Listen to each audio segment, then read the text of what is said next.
Kyoka Suigetsu's complete hypnosis is flawless.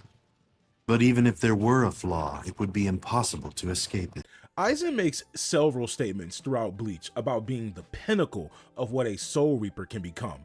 So the idea that Aizen doesn't have a Bankai, it just doesn't sit right with me as a reader. Aizen is too egotistical, manipulative, and confident. But after posting a small theory on the Cafe Zealot TikTok, I noticed there are a lot of cemented beliefs about Aizen's Bankai and what Kubo has or hasn't said about it. So I did some digging for you. I cross-checked 29 different sources, and the most official statement regarding Aizen's Bankai comes from Kubo during a Yahoo Japan Q&A around 2010, where he stated he purposely doesn't use it, so people keep thinking he's strong. It's like Ko Ming's or Zongliang's trap, or in layman's terms, the empty fort strategy. That strategy, for those unfamiliar, is one of the 36 stratagems, a classic set of Chinese military tactics centered around deception and psychological warfare, which lines up with Aizen's actions surrounding his sword.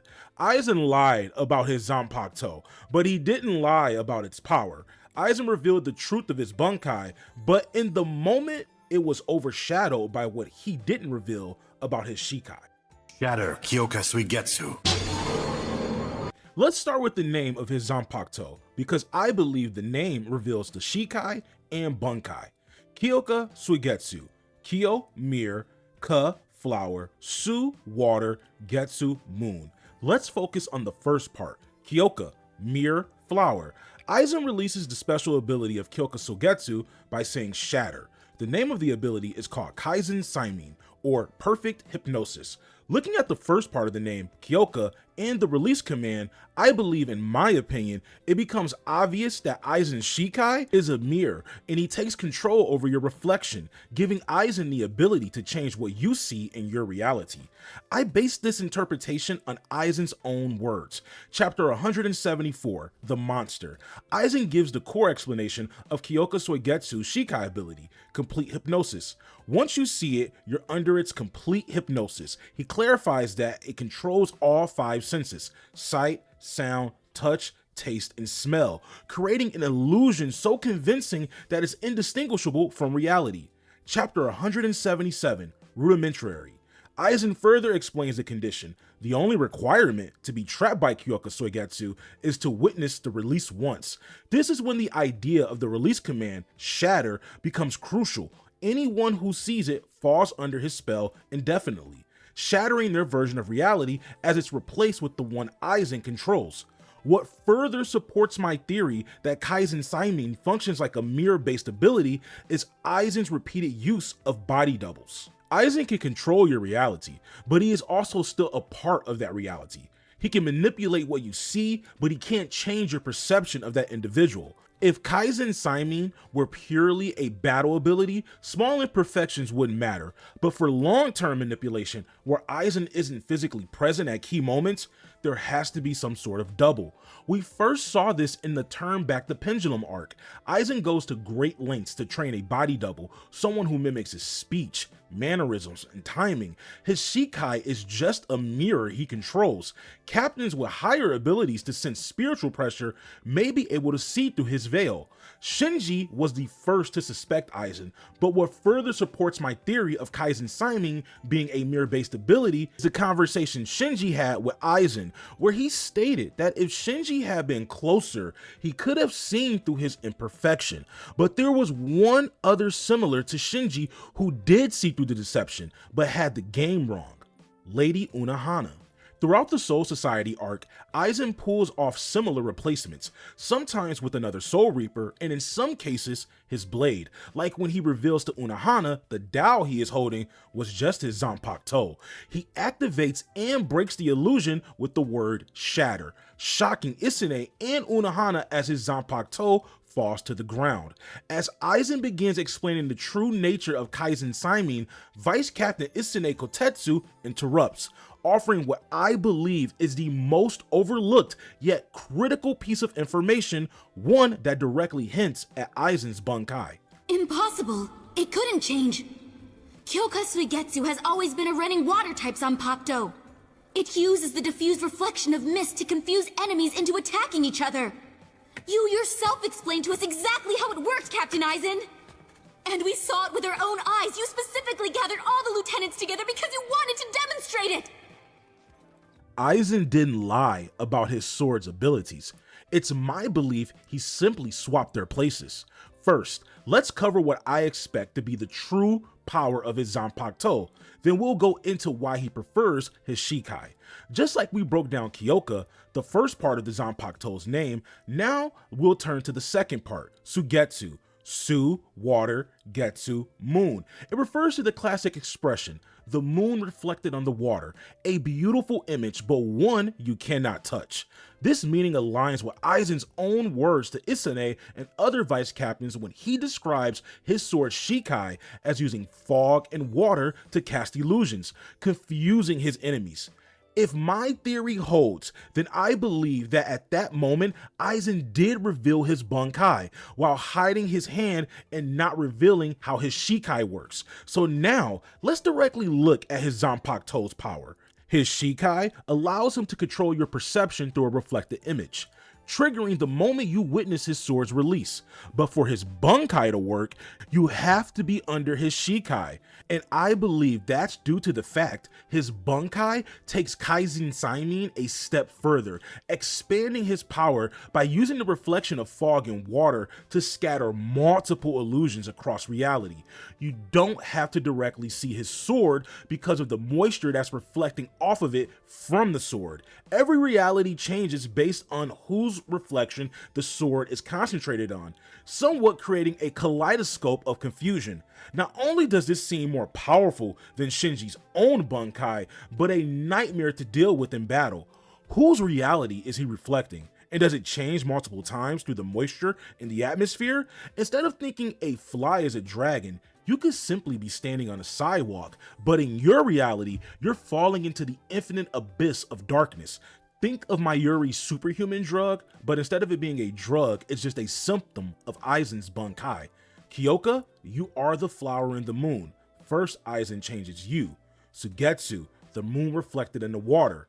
Last, Aizen changes your world. But that raises a big question. If Aizen's Bankai is potentially so strong, why wouldn't he use it? Why would he rely entirely on his Shikai? I believe the answer lies in the difference between Aizen's stated Shikai's weakness and the hypothetical weakness of his Bankai. Kyoka Suigetsu's release is undeniably powerful. Its special ability, Kaizen Saimin, is perfect hypnosis, but as we learn throughout Bleach, even perfection has its weakness.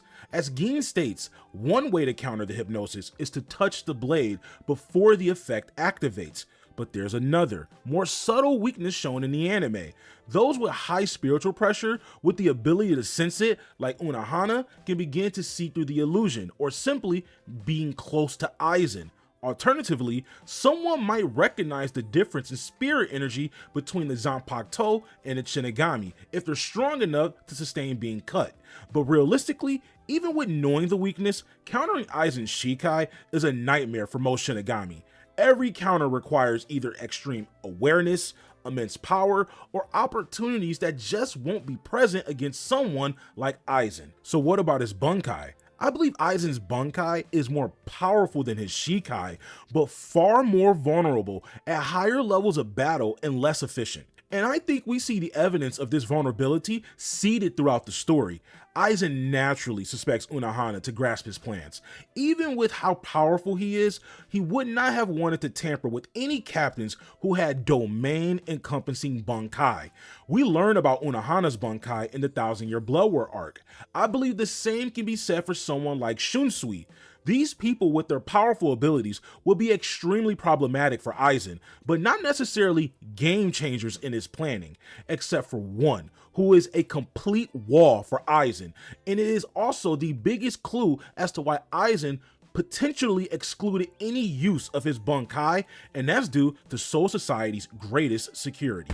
Bankai, Zanka no touch. Aizen, through his planning, went out of his way to create a special espada, Wonder Whis, an espada whose sole purpose was to counter Captain Yamamoto in his Zanpakuto Rujin Jaka. The The Bankai may be the final evolution of a Zanpakuto, but not the final evolution of a Shinigami. It wasn't Aizen's power or Zanpakuto that transcended the Goatee 13. It was his ego and ambitions, and that alone is not enough to surpass someone like Captain Yamamoto, a truth that Aizen admits to. Rujin Jaka and Yamamoto are a hard stop for Aizen. Aizen's potential Bankai, if it involves fog and moisture-based illusions, will be completely neutralized in the presence of Rujin Jaka, whose Bankai can eliminate all moisture from the atmosphere. Yamamoto's existence alone is such a threat to Aizen that it undermines over 110 years of planning. When you've invested more than a century into manipulation, why pursue a direct path to power when you know exactly where that path ends? At a wall named Genryusai Yamamoto. That's why Aizen leans so heavily into Kaizen Saimin in my opinion. His Shikai supports a strategy of deception, control, and dominance without a direct confrontation. But the potential of his Bankai, it's useless to his ambition and personally detrimental to his planning. Because of Aizen, the Goatee 13 over the course of about 110 to 120 years experienced a massive loss of power and leadership. They lost entire captains, Shinji, Love, and Kensei, along with vice captains like Lisa, Mashiro, and Hiyori. They also lost the top leadership of the Kido Corps, Tessai, and Hachi, and perhaps most critically, they lost a high-ranking noble from one of the 4 great houses, Yoriichi Shihon, with their biggest loss being Soul Society's most valuable asset, Kisuke Urahara. This was a clean sweep engineered by Aizen, a total infiltration of the Goatee 13. He replaced these figures with plants like Tozen, Gin, Momo, and Izuru, people bound to him mentally and spiritually through his manipulation and some with their own personal motivations. Aizen, through sheer ambition and pitfalls, was still able to secure the Hyogoku and came within reach of completing his plan. If not for Ichigo Kurosaki, it would have worked. And let's be honest, none of that could have been accomplished with his Bankai. These were just some thoughts I had while reflecting on Bleach. I've made it to the end of the Ichigo vs Aizen arc, and now I'm just working through a deep backlog of ideas I've been holding on to before continuing the story. I wanted this video to be fun, but not too out there. My goal was to stick to the evidence in the story using Aizen's own words, his actions, and key moments that support my theory. More than anything, I hope this inspires you to think and to feel confident sharing your own interpretations. Cafe Zealot will always be a space where you can express those ideas. It's not about being right or wrong. It's about the evidence you bring to support your vision. But I'll leave it there. If you enjoyed the content, please subscribe, drop a like on the video, and let me know your thoughts in the comments. I do respond, and I love hearing from you all. That's all from the cafe. Peace out, Zealots.